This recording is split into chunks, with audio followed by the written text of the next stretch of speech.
Hello, thank you for tuning in to another episode of Al's Airguns. Today we are modifying our Hatsan Jet 1 airgun with a kit from our friends at Buckrail. This kit converts the Hatsan's lever action feeding to a pump action.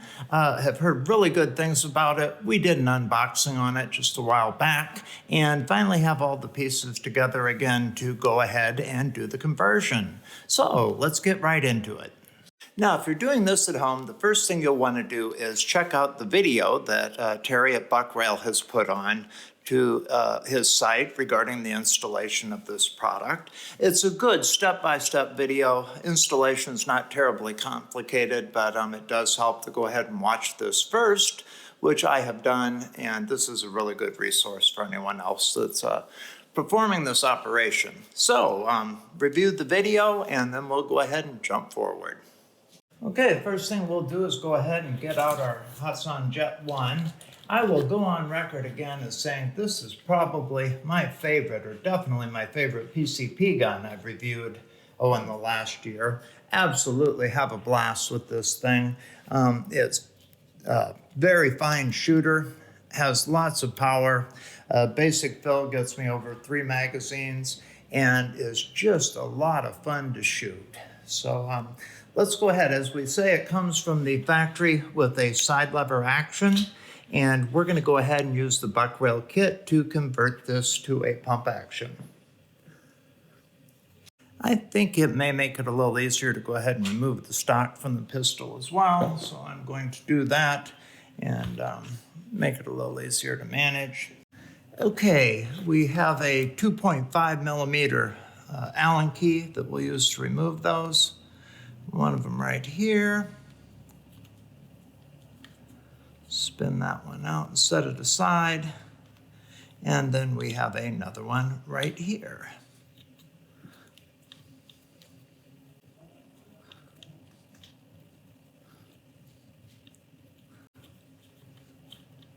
After we have both of these screws out of the airgun, Terry says in his video, we'll want to put a little downward pressure on the pump as we pull that out. That came out quite easily.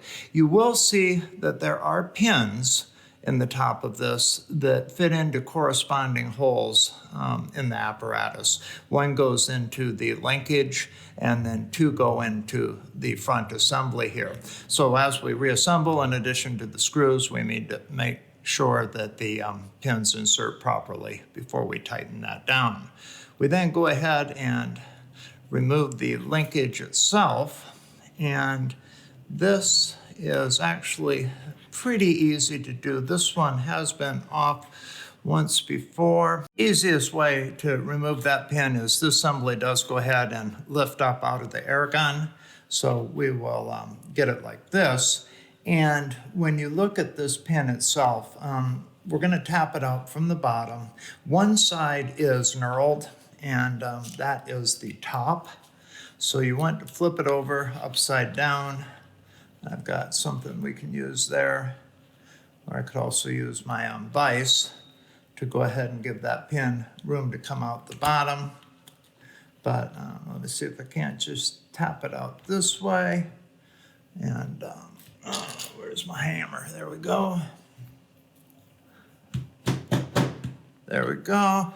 Just give it a little bump, and that comes out like that. You can see there the knurling on the one side. That'll be important when you reinsert it to make sure that that's in the top. But once that component's out, you can go ahead and set your pump lever to the side and get out your new linkage.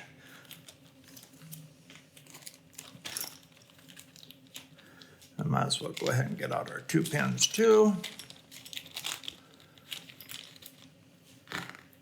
Very cool. Okay, so we are going to go ahead and orient the pieces like this, and then using some kind of a backer so we don't put too much pressure on that part, we're going to reinsert the pin in this orientation, remembering that the knurled portion goes on top. And I'm even going to start that. I've got a news update coming in. We'll start that like that. Put this piece here.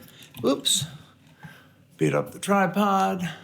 And I think I am going to go ahead and use the edge of the table, or right here as a backer, to line that up and tap that in properly.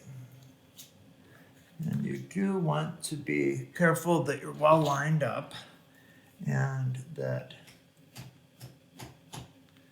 we don't get overly aggressive with these pieces. Pin should slip in easily, which this one is doing. The video mentions you do want to be careful that the pin is not protruding on either side. It needs to be flush.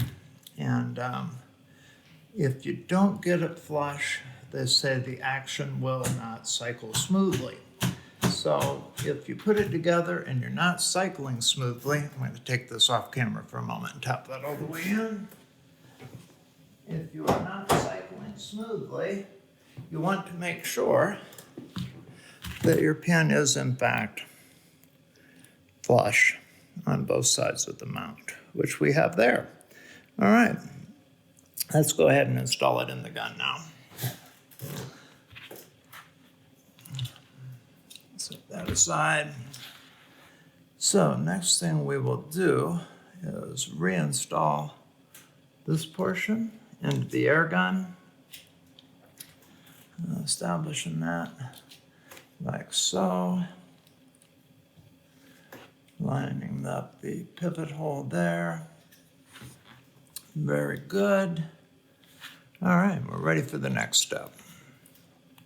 Okay, so once everything's positioned again, we will go ahead and reinstall the cover, making sure that our pins all slide in to the correct spots. And, oops, do we have something sticking up here? Okay. What do I have? Just a minute, let me check this out here.